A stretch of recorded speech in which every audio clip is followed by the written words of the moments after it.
Hey, it's the Audio Mullet. This is Michael J. Nelson along with Ethan Nicolle and Doug TenNapel. Doug Earthworm Jim TenNapel. How are you guys? That's true. That's my real legal middle name. That's where I got the name of the character from. I pulled my middle name, Doug Earthworm Jim TenNapel. Doug E.J. TenNapel. Yeah. Michael Rifftrax Nelson and Ethan Axe Cop Nicolle. Yep. That's me.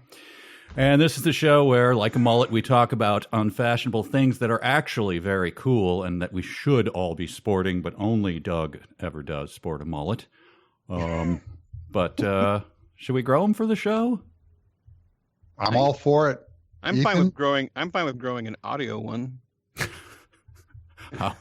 Would that be just like strings of tiny microphones hanging off the back of your head? How does that work? Why that's like two men. That's like two men who talk about having tobacco, and then another guy comes in with a bubble pipe.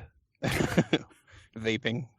Oh, wow. That foreshadowing, by the way. We have a department coming up later on. See if you can guess what we're going to talk about.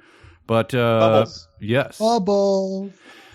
But first, our mullety topic today, which came from a listener. So, Ethan, take it away with the topic.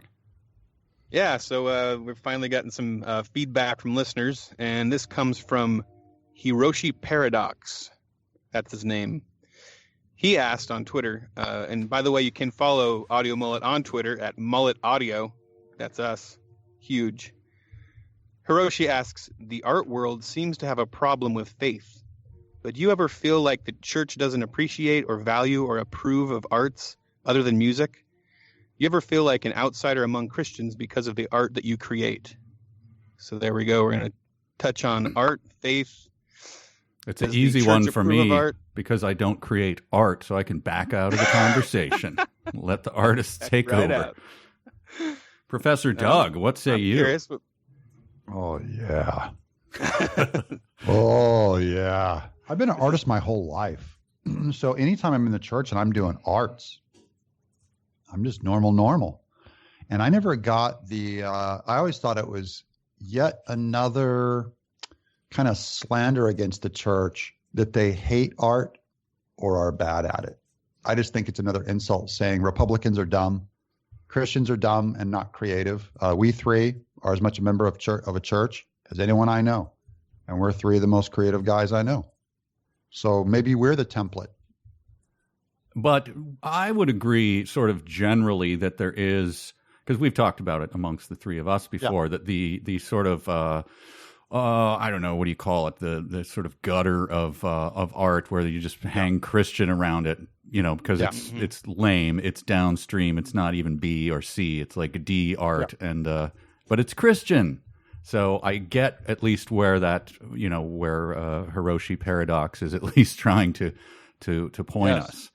However, it is that is not a uniquely church thing. So it has nothing to do with an emblem or a label on the church, because we love craft beers. We know lots of non-churchy people who drink Bud, crappy beer, crappy Cokes, McDonald's Happy Meals. They watch crummy TV shows. They watch crummy movies. They watch low production value porn with terrible writing. I'm only saying it is not uniquely churchy to watch ghetto stuff. Yeah, that is true. Yeah, that's true. Yeah. So I deny the label. And it is weird to impugn the church's character for that, saying, isn't it funny how the church is strangely hostile to the arts? Well, it's not like I see, a bunch of frat boys putting up a Mondrian or a Rauschenberg in frat. I don't think it's that. I think there is a certain, if you are if you are a carpenter or a plumber or something, and you're like, someone at church is like, what do you do for a living? And you say, oh, I'm building this house down the road. They're like, that's great. Yeah. If you are an artist or a writer and you're, and maybe this is more a thing going on inside the artist's head than the person at the church. Yeah. I think, Oh, you're getting there. When you say I'm writing something, but it feels like there's a pressure for it to be Christian. Like, for instance, when I was writing VeggieTales, That was the only context where it was like almost a gloat. Because like at church, it was like it went off like fireworks. Like when I told people I wrote VeggieTales, like, oh my gosh, so it was for once Jess was like proud to tell people my job. That's so weird because I was so which ashamed. is weird. I was so ashamed to have worked on VeggieTales.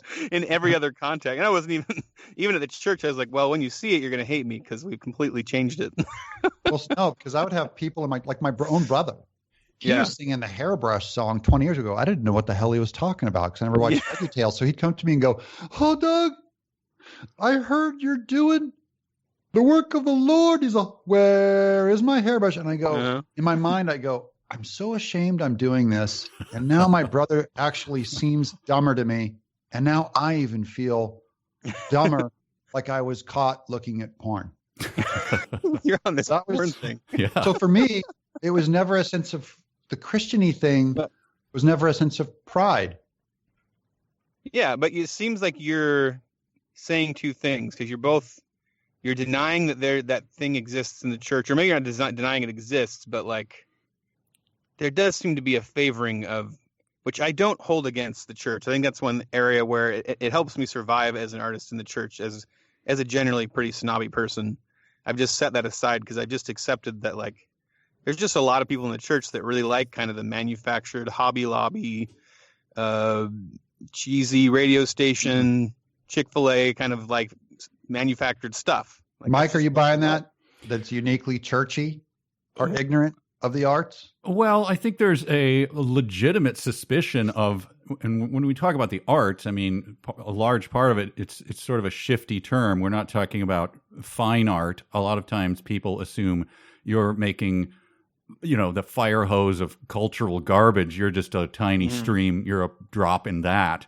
And that I get, and the suspicion I'm actually 100% behind the discouragement of, church people from letting their kids see the fire hose of garbage. That seems legit to me. So there's a lot to tease out there when you're talking about that. But yeah, and I think that because of that, then the only place that a church person feels comfortable is like, okay, I'll watch this and pretend it's good. I'll go see a Kirk Cameron film. Okay. And doesn't this come off like the megalomaniacal typical artist sensibility of like, this church just doesn't pay me my proper respects and make me feel comfortable about being borderline homeless while I glue this assemblage trash and hang it on the wall. How dare they not appreciate my gifts? They're giving all that respect to a plumber. I mean, a plumber comes in and keeps sewage from overflowing in your house, and he's like treated like he's doing something real. And I'm gluing this, I put this chicken bone in a box and put it on a pedestal in a gallery, and they're not falling over themselves congratulating me. Slightly skewed analogy there. No.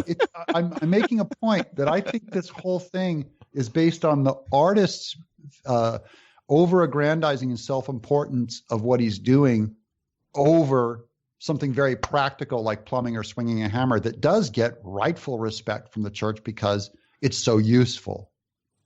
Yeah, no, I agree. And I think that, like what Mike said, I think there is a caution about culture, and I think it's good in the church. It's actually, I think it's one of the things that's unique to the church that I actually like, because everywhere else it's just like take in everything. Have you seen this? You have to see everything. You have to watch everything. In the church, it's like the one place where it's like, be careful what you take in, be careful what you watch. And sure, they err on the side of like watching a lot of really cheesy stuff, but yeah. To me, Ethan, at the end of the day, that's fine. I'm fine with that. But take the audience for a second into every Christian in the arts ministry of the real artsy people that you're talking about in the church. What's that? Give us a tour of that. Christians in the arts in the church. What do you mean? Where? Like how they're automatically the ones that throw the inerrancy of the Bible out. I mean, they're always those people. They basically, they're just like leftists with a cross slapped on them that they abandon as soon as it gets uncomfortable. But they can glue forks and things, and on pieces of board and hang them on the wall really well. And they're deeper, and there's condescension over how dumb everyone is who watches Fireproof. Right. So they're envious, they're proud, they're shallow, they're almost always unskilled. Mm-hmm. What gallery did you go to, by the way, to see the person gluing a chicken bone into a box and hanging it on the wall? Because I just want to make a note to avoid that museum. Mike, Mike, that is an actual quote from my best man Joe Potter, who was on. We were on the gospel show. He actually went to an art show and he heard an artist who had all of the people fawning all around him, and Joe looked at it. And it was just an empty box on a pedestal. And he heard the artist telling people who were just amazed at him in their gowns and stuff. And he's going, at first I was going to put a chicken bone in the box. And then I just thought, does it really need a chicken bone? And they were all just like hanging on his every word. So that became my shorthand for, and it is an actual fine, it's like an Onion article, or a even better quality, a Babylon Bee article, because the Christians really don't have a problem with the arts that everyone implies they do. Yeah.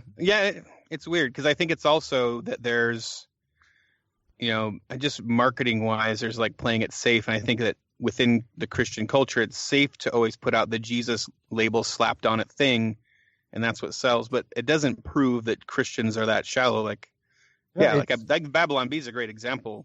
I don't think no Christian marketing place would have put that out, but the internet got it out, and it proved that Christians have way more of a sense of humor and than people thought, and that Christians can be funny. I think. I mean, I'm skewed because I work for them. You're using Christians wrongly, though. Just that you have to put Christians in it I'm impugning you, because are you saying that Christianity is the only one that plays it safe in marketing? Have you seen how EA and video games, they keep making the exact same war simulator because they will not do artistic expression in video games when $300 million are on the line? I can go down the line on everything in the secular world that is 10 times worse than Christians. It's human nature, not Christian nature, human nature, that people don't market things and take big risks and be creative or whatever, because the world is at least as stupid and vapid as the church, at least. So the Christian label, I just don't. I'm against that. I'm against it. Yeah. Sorry, I'll let Mike talk. Well, I want to make this point though. Would either one of you be happy? Would it be happy, sad, neutral if all of your kids went, I'm going to be in the arts. That's what I'm going to do for a living. What would your response be? Ethan? I would say, get a job. Well, they support say, yourself. I'm going to be an artist. Get an actual job, washing dishes or something. Pay your own bills, and if you can do that, be all the artist you want outside of that. Do these chores. Show me that you can do these chores every day. Oh. And Doug? I don't even know what I'd say. I do have kids that all four of them dabble kind of in the arts, and they dabble in other stuff. And I would be, my thing is like, life is short. It's a giant bucket list. Why not try something? If you want to glue stuff to canvas and people will pay you $1 million for it, kind of abstract, but if that's what turns you on, then it's not like it's against the law to do it. So, and you're young, and go for it. But if you find like Ethan and I have gone to Comic-Cons where guys are like, they and their families are living in a car, and he's going like, I just want to make it in comics. Yeah. Well, for your kids, I would suggest there's a huge opening in actually putting the bone in the box and becoming an artist. That guy missed a huge opportunity. Yeah. No, I'm hoping they do something way more credible, like being a stand-up comic or doing overlay smart aleck comments over old movies. Well, I'll tell you flat out, if my kids told me they wanted to do that, I would say, no, get out of my house and never return until you get a respectable job. Yeah. Join the Marines. Like being a garbage man or something. That's all my liberal friends. Like they would, I have two cousins that are in the military. One became a cop and one went in the military. And like all the liberal family who were like all artsy fartsy were like mourning, like going, oh, he joined the Navy. Why would he throw his life away? He's like the only happy, normal kid with like a family and kids, and like the rest are, well, They're suffering for their art. That's what they're. They're suffering for their art. But he's like the happiest, well-adjusted of them. I think the military probably saved his life. And like the arts are where like I meet the most just madmen who cannot. I mean, look at me. I can't even remember to pick my kids up from golf when I drop them off. Like I'm just an idiot. It's my art side that is a curse. That makes you sound so rich that your kids go to golf. Yeah, I was going to say, you're taking the wrong lesson from that. I know, it's like I'm a Rothschild now. Ethan, I actually usually say, when I drop my kids off for sports, I don't tell people that it's golf, but with you guys, I shared golf, and then you just nailed me for it. I knew that couldn't go past. Yeah, just a wasp. When I drop my kids off to a burly round of golf, I forget to tell the driver to pick up my kids from golf, and I wouldn't encourage my kids to go into the arts. But here's another thing I want to talk about. When you go into the arts as a Christian, I think a lot of times the church, like you said, will go, "Oh dear, I wish you had done a respectable thing," but. And we've talked about this too. Like I started as an actor and then a comedian, and then I just sort of wandered like a dummy into TV, and then became a Christian. So what am I supposed to do? Am I supposed to go sell it all and become a pastor, or go to divinity school or whatever? My thought is, well, I just keep working. I keep making tents, and even though it is in a scummy arena, it's not very. Certainly not high art at all. It's just my job. I don't know what else to do. You are a Shakespearean trained actor, which really is like career suicide. So now you went into the stand-up comedy smart aleck talkover, and you actually can make a good living for your family, put your kids through school, support your family. Yeah. Fun. It beats digging ditches or plumbing, I would think. Yeah. But is it acceptable? Do you think the church should, encourage it, or what? Or because they wouldn't. If I went and asked my pastor, "Hey, I'm thinking of getting into, movie mockery," he'd probably go, "I don't know that that's such a great idea. I don't know that that's a righteous path for you, young man." Ethan, how much validation do you need to do a comic from the church? You don't get much to begin with from anybody, I don't think so. I don't know. I do think that like that was a thing, and I don't blame the church for this. And I think even the more that I think about it, I do think it's a thing that comes more from culture. Because the feeling that we're describing, that you go into church and you're like, oh, I make quote unquote secular art, and the ostracization that we're saying that could be felt, I think it's more. That feeling is more if I go out into Hollywood and I know that I'm a conservative Christian, and the ostracization that if anybody finds out. You flip that over and it's 10 times worse. It's insane. Yeah. And it's literal. Like the church, like if I tell them, I make secular art, some of my jokes have a little bit of swearing in them sometimes, like there might be some nervous laughter. There might be like the occasional person that's super legalistic that'll get on my case, which is probably good for me. But like in general, they're very accepting. But Hollywood, if I just like walked in the middle of the room and said, "Oh yeah, I go to church every Sunday. I'm a Christian. I'm pro-life," it would be crazy. Okay, here's the respect. Here's the respect we're looking for from the church. Are you ready? Okay. You make fireproof. Now that not only is it respected in the church, who will come up and say, "You made fireproof? Why, I cried and stood up and applauded at the end of that movie," the old lady in the back row says. Mm-hmm. Not only fireproof, but Hollywood respects the box office and says they knock those movies out for $5 million to make $50 million. We're going to set up a shingle here at Secular Sony and start doing faith-based films with Rich Peluso, the producer, who I know. And they're opening up an entire movie studio right here, like a few miles from my house. Of course, I could never write that stuff. I wish I could, because it'd be a great business.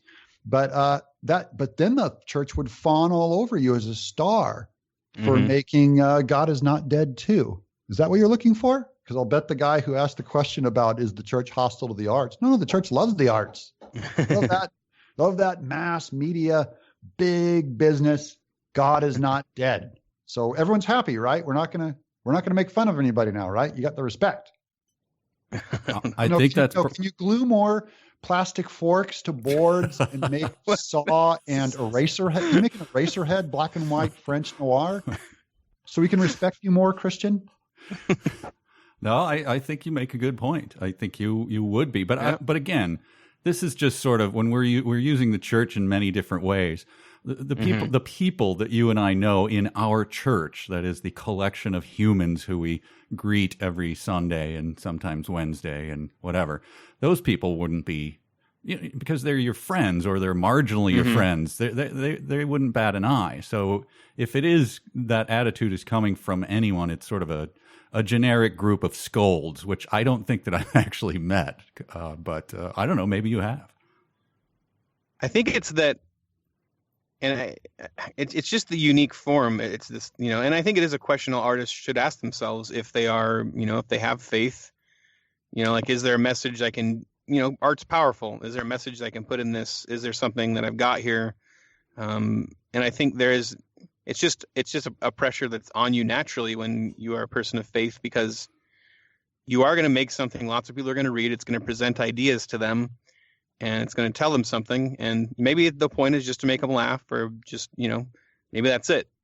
But that question is always looming over you when you have this part of your life which you've been called to share, and it's in there, and you want to share it, but you also have so much respect for it that you want to share it right. And so I think there's just a natural pressure that's on you as a Christian artist, I think, that isn't coming from either. It's just coming from the situation you're in. And but I do think, like, when I came out of high school, I stopped drawing for 2 years. I was very into ministry, and I thought I was going to just be a pastor at some point. This is when I was on fire, new Christian. And I didn't draw for 2 years because I thought, unless I'm drawing drawing out Bible stories, it's just not it's secular. And I had this real probably the most productive 2 years of your life. Maybe. It's kind of ridiculous. I think what my thing is, all three of us are Christians. All three of us are probably the most creative people I know. And I don't think any of us are looking for a lot of approval from anyone. I don't take it from atheists, and I don't take it from Christians. And this could just be me being kind of an a-hole. Is I could do no other but be an artist. So even if I was out swinging a hammer somewhere to pay bills, I would be incredibly creative and have a lot of satisfaction. And I never really put my arts or opinion of my arts in the opinion of the church. The church's function is completely different. And who's the artist to think? It really sounds like the question's almost revolving around, there's an implied thing where the church ought to pay all this respect to the arts. And the church's function is, it's a flock where they get together and worship God and, read the Bible and encourage each other. And I don't see why they should have to pay special respect to the arts outside of it being a normal part of God's kingdom. But just like the plumber or the fisherman or the sex therapist or the divorce lawyer or other weirdo things that we don't suddenly expect the church to come in and endorse and fawn all over, it's like, the arts are suddenly like, why doesn't the church give me? I really am insulted and angry because it comes back to the old, churches are anti-art and there really aren't that creative people. Yeah. Well, what about what responsibility do we have as artists? And there's scare quotes around artist for me, to put any of the gospel message into our art. Do we have any responsibility to do that, or should we have responsibility, or should we just do it on our own? Your thoughts? I guess this is when I step in to avoid uncomfortable silence.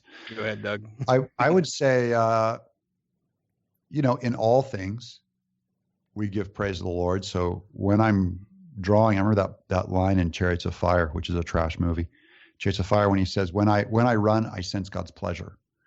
When I draw, my sense is I'm doing what he put me here to do, and I want to do it as best I can. Tolkien called it being a sub-creator. It's a very high calling and a lot of fun to experiment. And Ethan, I was terrified, like you remember before I did Creature Tech, where I was afraid that if I did one line wrong or one thing left or right and wrong, that God would be really disappointed in me. And I realized I had to start living in a place of grace and forgiveness and kind of normal experimentation, that I was seeing God as that terror. He's a vengeful God who reaps where he does not sow, and I'm going to hide my talent instead. And no, I think we have a lot more freedom to go for it, and really, really experiment with your values and see what the mediums will hold and will not hold. And I don't see any need to pump the gospel into the discipline of art or writing or acting any more than some guy has to pump the discipline of like making his brick walls and start sneaking crosses into them. It's like a job well done is beauty and amazing and brings amazing, I think, glory to God. A job well done, even without the messaging. Now, if I was making directing amazing porn movies, you might have an issue with me on that content. Our counter is up to 3 on those references, maybe 4. I could be wrong. It has its limits. Ethan, your thoughts? Do you put any gospel in your works? Oh dear. I don't think I have really, except for one that I'm pretty ashamed of. This Jesus. Well, there's no gospel in it. Actually, is pretty bad. Moving on from that, yeah, I think. Wait, can I talk about how bad that was, Ethan? Sure. Okay, you know how Jesus can walk on water? I was going through my South Park joking phase where I thought no jokes were. Anyway, yeah, go ahead. Yeah, freedom of speech, Ethan here. I wrote a whole apology online. You can look it up. Yeah, and he did say that he was ashamed of this joke, but he had a character peeing and he had Jesus running up the line of pee because he could run on water. It was like a super disrespectful Jesus thing. Oh my. It was called Jesus Christ in the Name of the Gun, and it was very it was Jesus. Yeah, he runs up a Nazi's pee stream and kicks him in the face, and then swears at him. So clear that this was your bad boy phase. Yeah. I just wonder if Jesus is up there laughing or if he's going like, dang, I died for this guy and look what he does with my sacred. I honestly don't know. I don't know. Yeah, I don't know if he's laughing or if he's going, or he's just kind of going like, oh, Ethan. So not since then. I mean, that's a whole nother one to it. I am actually excited because I just talked to Kyle today from the Babylon Bee, and we want to do an episode with him about appropriate versus inappropriate joking and where is the line drawn. So I'd love to go deeper into that topic. Oh, good. I got a lot to say about that as well. The other thing I thought of is when people who aren't in the arts sort of wedge in the gospel. Like there's an ad that runs locally for I think it's like a roofing company. And I don't know, it's probably called like Trinity Roofing or something. And they talk about it in their ads and like, we're trying to bring the message of the gospel to the people and put a good roof on. I'm like, just put a good roof on. I know. That drives me crazy. I guess maybe you think you could assume that maybe they have a little more integrity than the next guy, but they also could be lying about it. So I don't really. Yeah. Plus good luck presenting the gospel in Minnesota. bunch of Democrats. Oh, Doug, are you saying that Democrats can't be Christians? Oh, no, that was someone else just walked in the room and took over this microphone. I don't know who that was. So I don't see a lot of value in jamming in other places. So I don't see the value of thinking that everything has to have it or have some message. Otherwise, you're not doing any good any more than, the roofer puts on the flashing and says, I'm doing it to the glory of God. It's like, that's enough. Just put the flashing on correctly. And yeah, and I want the best roofer. Like if he has a pentagram on his business card, but he keeps sewage from overflowing in my house better than the one with the ichthus on it, I'll take the pentagram guy. Yeah. Satan Roofing Company. Satan Plumbing. We keep the poop out of your house better than the ichthus, the Christian guy. And by the way, take a look at my art. It's a box with a chicken bone knot in it. True. I was thinking about putting it in there. Yeah. So, Mike. Yeah. Any sneaking of the gospel and all that Rifftrax stuff? Any little Bible joke here and there? Any Jesus is the only way in all those Rifftrax? The Mothra movie when you're cracking jokes on Mothra? Yeah, that's a tough one. No, it's like the Bible code. If you take every other joke and then the third letter of the every other joke and then the fifth letter, eventually it's the Gospel of Mark. Yeah, it's taken me 12 years to do it. Yeah. When you're living under Nero, that's how you have to present it. Yeah, that's right. Well, I wonder, back in early church, when the entire, Roman Empire for the most part was, the pagans everywhere doing all sorts of things, speaking of pentagrams and whatnot, and you just had to work. You had to go into that marketplace as well, which was trash and garbage, and you had to, make your way. So I don't see a real difference here. We live in sewage times, and we got to wade into it sometimes. Yeah, you were probably beating armor into shape and sharpening blades so they could go into the Colosseum and cut little Christian children's heads off. That was your calling, to make the sharpest knives unto the Lord. Hey, what am I going to do? Switch professions now, huh? Yeah. All right. Thought and I lost it. Well, guys, did we cover this topic? Should we wrap it up? It. I think what I've come to, and I think it did change my mind a bit just talking about it, is that I think a lot of that little voice in my head that I feel like could be, I have attributed to the church, I think it is from culture. It's the idea that I've been told that the church rejects this, and if I really think about it, the church doesn't really get into it. They let you be who you are. And I'm talking about churches I've been to. I don't know all churches, but yeah, I think be wary of that. To go back to the original asker of the question, ask yourself: is it really your church that's doing this, or is it more of a thing from culture who is happy to have preaching in their art as long as it's preaching for the values that are currently fashionable, as opposed to the ones that are in fireproof? Yeah, and I'll back that up with as an artist, and that's a name other people give you, according to Chuck Jones. Other people give you the title artist. You don't give it to yourself and print it on your business card. Right. As an artist who's been given this title by many other people, I could do no other.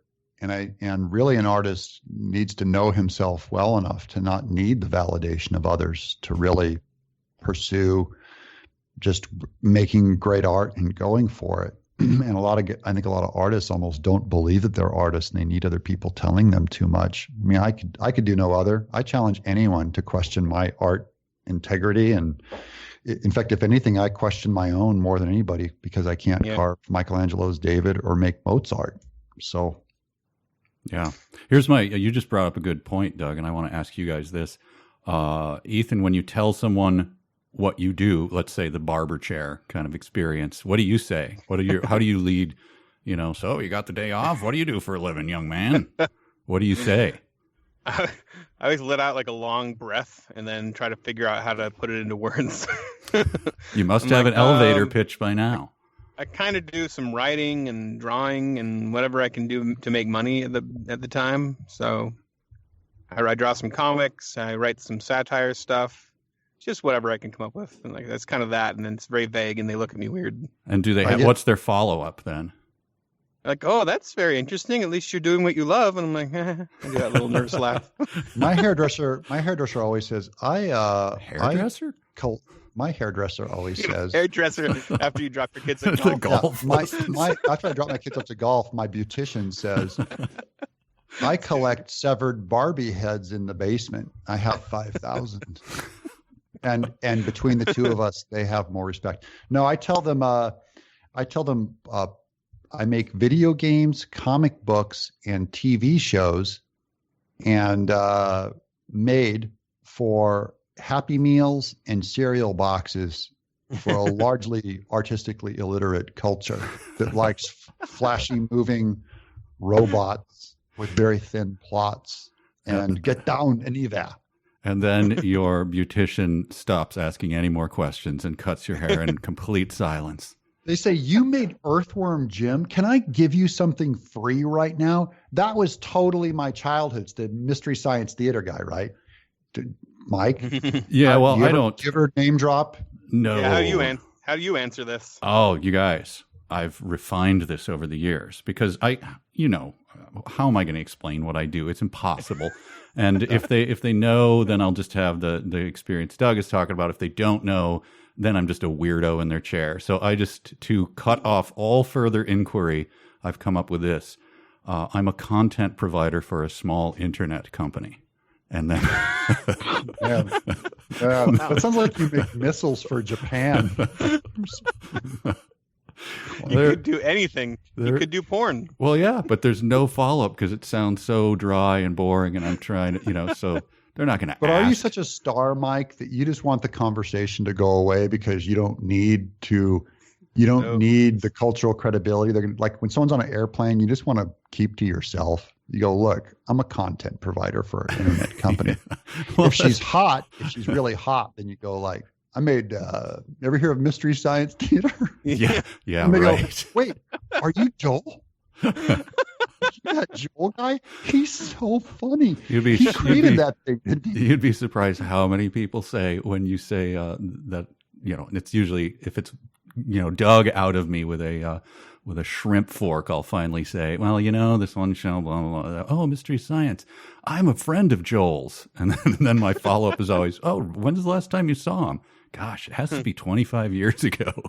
I don't know why, but that's because it's Minneapolis and everyone thinks that they knew him or, worked with him or something. So, yep, that's why I've come up with content provider for small internet company. Correct. Let's wrap this up with I hate everything. All right. So we have a good department coming up here. And guys, we're going to talk about something we all love and that I think most people should love, and that is tobacco. I just started slobbering. Doug, are you currently doing any tobacco? Because you're I think the only one who does mouth tobacco. That's right. I do have a Copenhagen pouch in my mouth right now. Oh, that will also get you barred from ever working in Hollywood again, I would assume. Yeah, it's my little tiny piece of rebellion, which tobacco kind of represents. If we're going to get on the subject, it is the last. I think it's like one of the last sanctuaries for manhood.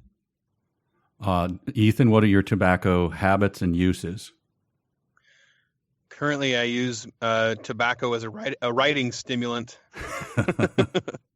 I pretty much have like a portion of, not every day, but almost every day, I go to the cigar store now and sit on the patio and spend a good at least 2 or 3 hours smoking a cigar or two and writing. And most of my Babylon Bee work and the Bear book that I just finished were written in this tobacco shop. But yeah, so it's become a part of my work day now.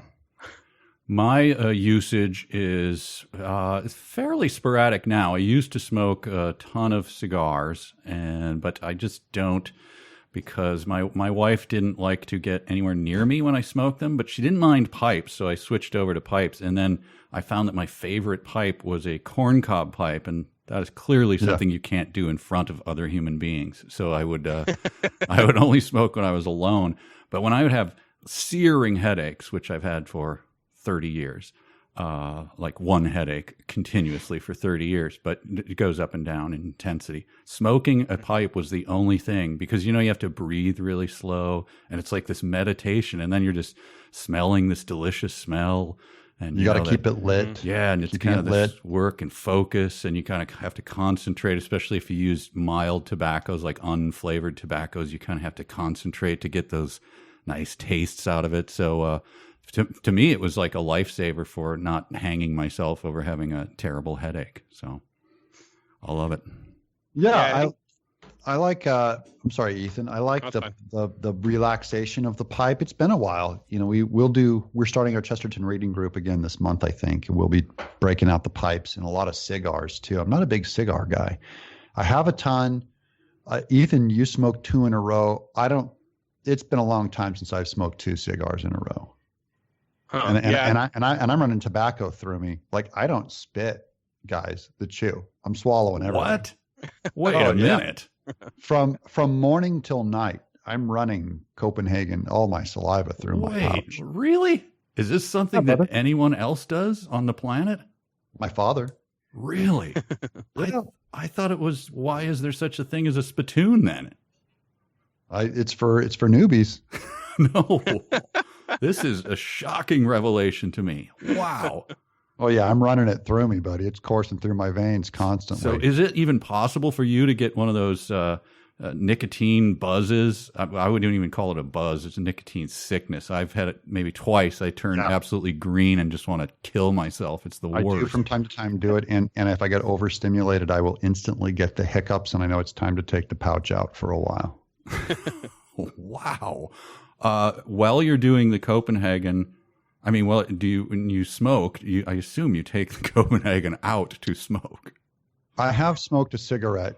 I got a pack of cigarettes a couple weeks ago, American Spirits, because I went to a bar with a friend, and I smoked like one a day at the end of the day at my little koi pond in the backyard, my amphibian sanctuary.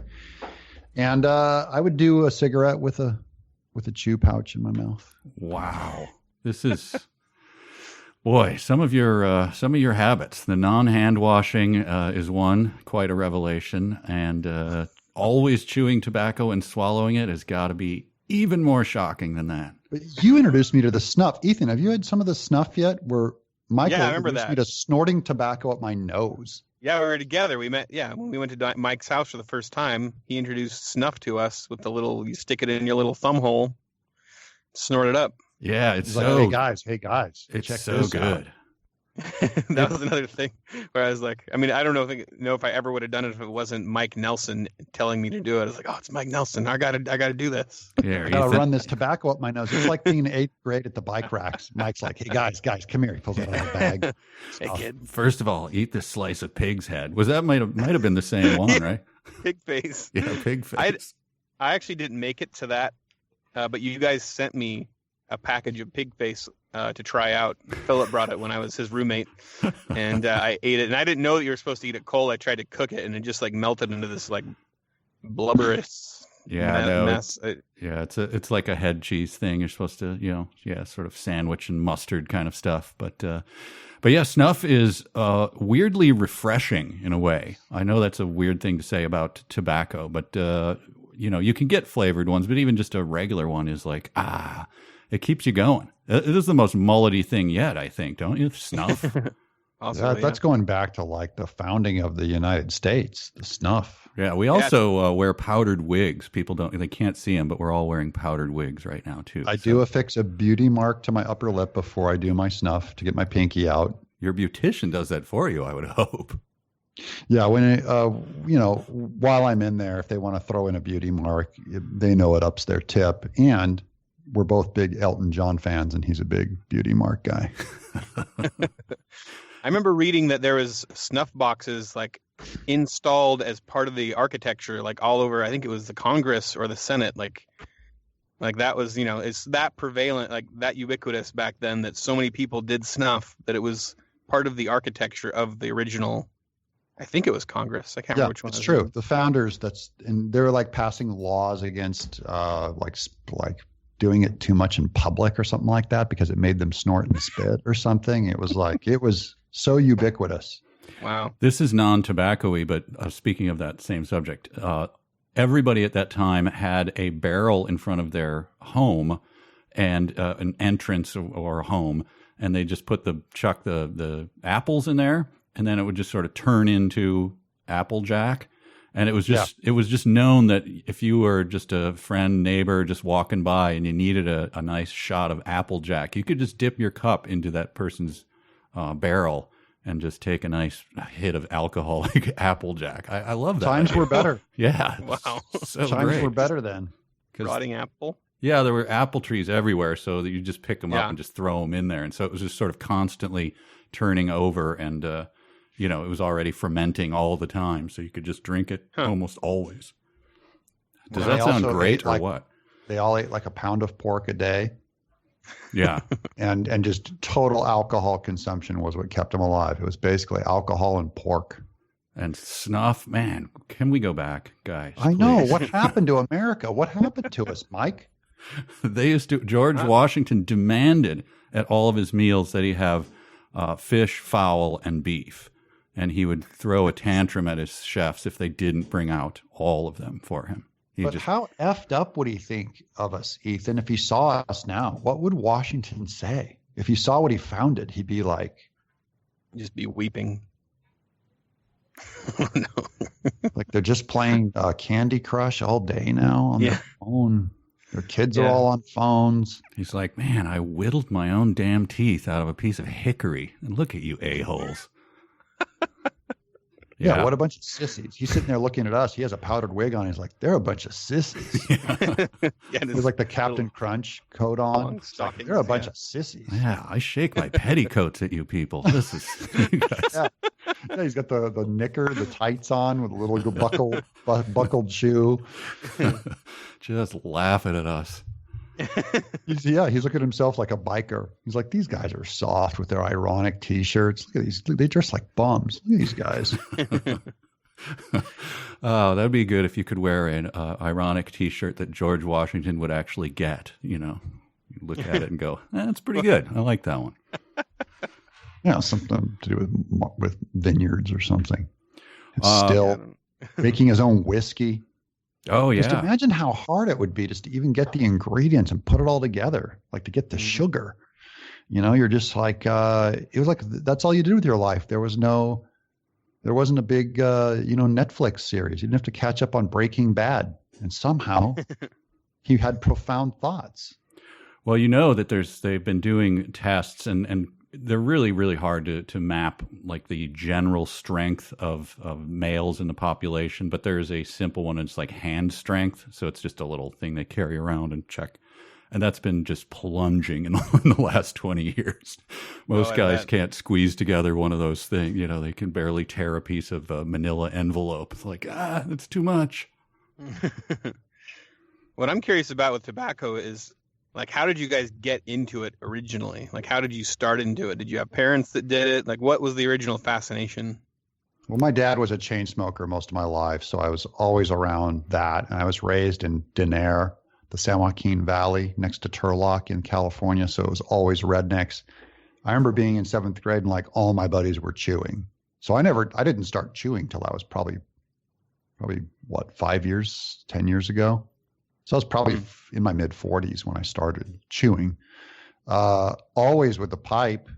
I bought my first pipe in 1990 at the pipe shop in Disneyland because I knew they were going to close it because that was Walt's favorite shop. So in the name of Walt, I went and bought my first pipe in 1989. Then they closed the tobacco shop because that was his favorite. And I tried running some tobacco through it, but I didn't have any pipe skills, and you have to have some skills at tamping and maintenance to be able to keep it lit on one match through the whole bowl. Mm-hmm. Yeah, it's a skill. So wait, there was a tobacco shop in Disneyland?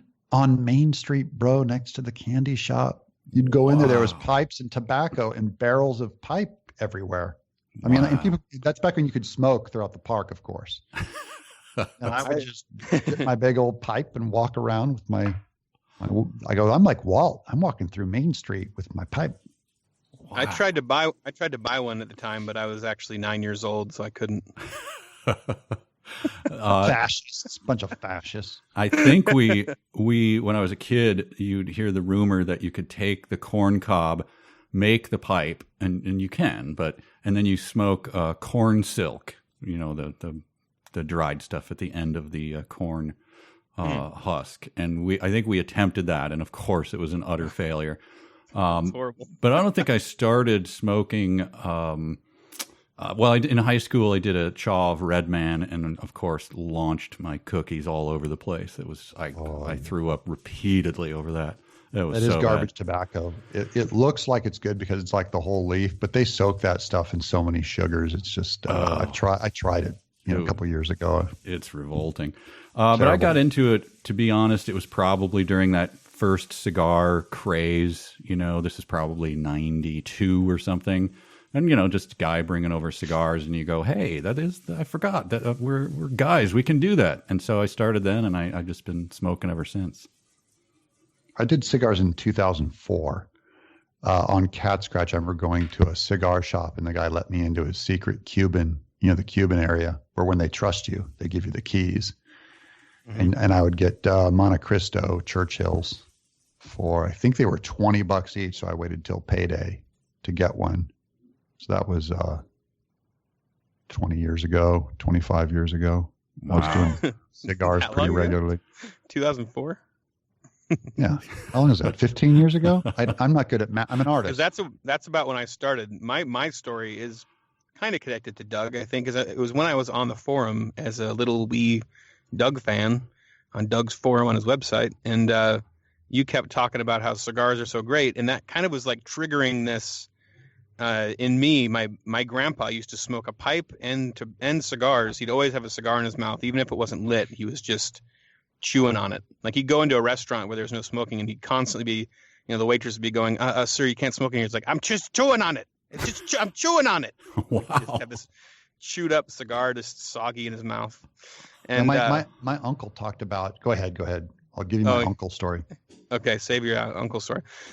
But so I think as you started talking about cigars in the forum, that kicked in this thing like, oh yeah, I can do that now. I'm old enough. And like, it's like the smells come back or something. I don't know. I got this fascination, but I didn't know anybody who did it at all. And I was in my small town. There's no cigar shops.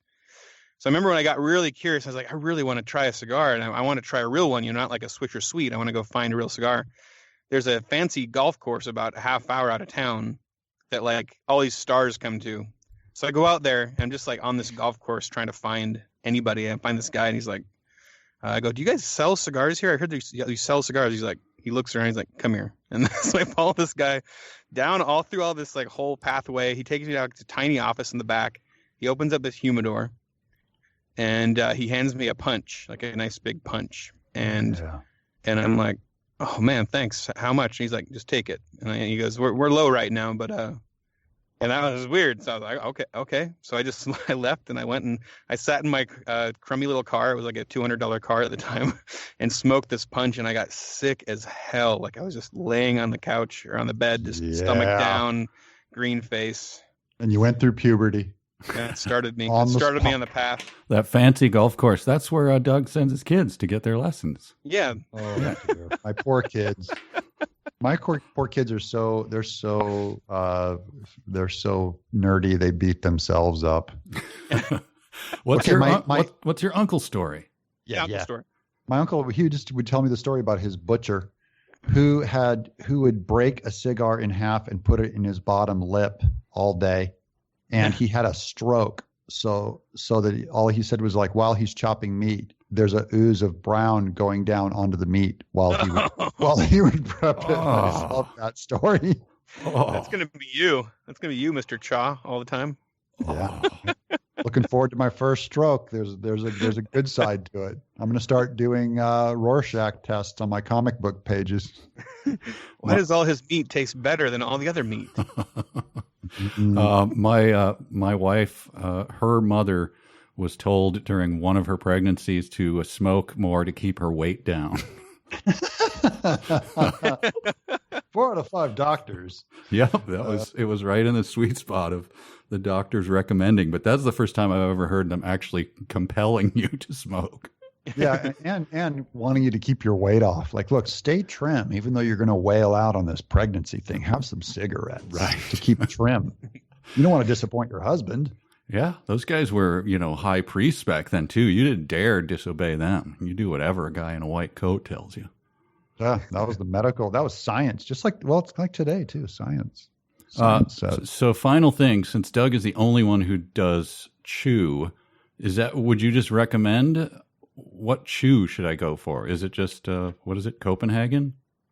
Yeah, I hardcore would recommend a Copenhagen, although I did have a gateway chew. I did some mint skull, which is a little lighter on it. But the Copenhagen pouches are great because you don't have all of the little chew bits going all around your mouth and getting stuck in your teeth. They stay in the pack. You spit the pack out, the chew's out. So I haven't done regular pinch dip, of the loose tobacco in a good 5 years. And the good thing about pouches, Copenhagen, is when you're hooked on this nasty habit, you can get on a plane, you can stick a pouch in and, no one can complain. So like you can't, if you're pounding cigarettes or pipes or cigars, there's a lot of places where you're going to get burned and you just can't find a place to do it. So smokeless is the future. There's our commercial. We shouldn't start doing commercials for them. Doug TenNapel. What does Mike? I highly recommend it. And here's the other thing, Mike. These are properties that you guys both might like. It is a natural antidepressant. Yes, natural. It's a stimulant. So when you want to wake up because I'm doing 2 pots of coffee every day through my espresso machine, and I've got my chew in me, and then come after dinner, I don't do any more chew because of the stimulating factor and stuff. I just pull it out, but it really keeps you hopping all day. Fights depression. It is not dangerous. Everyone warns you about your jaw falling off and all that, but if you look at the actual numbers, it is the safest thing to do, of course, is to do pipe tobacco. Has the lowest cancer anything, and I mean it's nearly negligible to the common population, and it's slightly higher with Copenhagen with lip cancer stuff. But my dentist does my teeth and says, "Wow, you don't have any plaque." And I think it's because it kills everything in there. Wow, there's another benefit, Doug. You are a salesman for it. It's the healthiest thing you can do, and it keeps your teeth good. Yeah.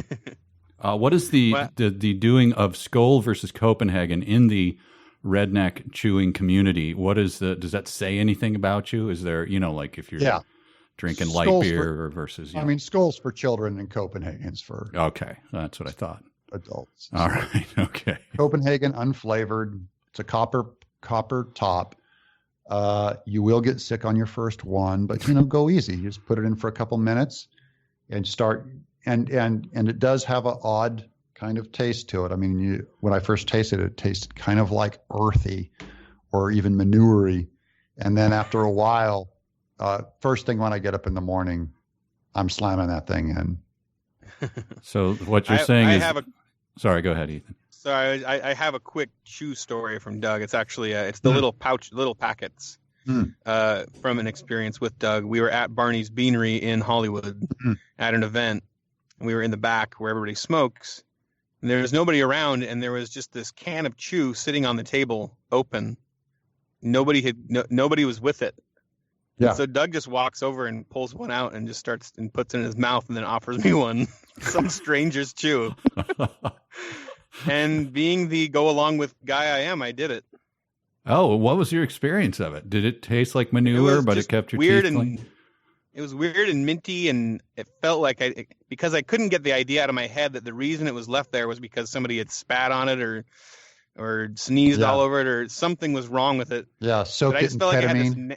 And it already seems nasty. It seems like a little tiny, like if you took the nylons from like a woman's nylons and shrunk them down to fit on like a mouse, and then filled that with dirt and mint and garbage, and then you shove that in your lip. That sounds... And then take that, and then imagine you think it's been contaminated by some outside thing.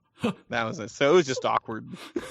So I think our final words should be, ladies and gentlemen, please do chew, because although it tastes like garbage and dead mouse and dirt and filth and manure. And Doug will pick anything off the ground and put it in his mouth. Although it tastes like that, the health benefits are amazing. It's so good for you.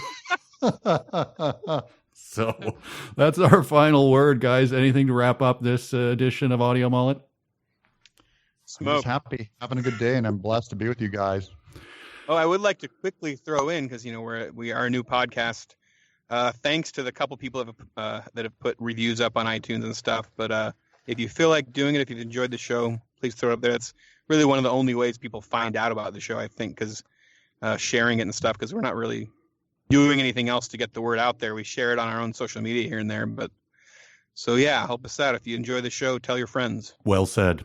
Smoke, everyone. This is the Mullet. Right. We'll be back again for another edition. Oh, bye. Audio Mullet.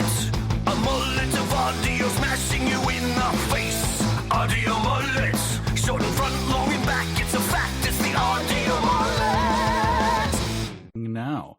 And so here we are. We're saying words. And you start saying words as well. Talking over you. Yeah, that's how it goes. We're going to have to do each that. other. Yeah, okay. Because we're not professional. We can't see each other. What are we doing? Yeah. It's like we're listening to people Skype each other. Yeah, exactly. We're those people who talk on satellite delay, and then they're on the news.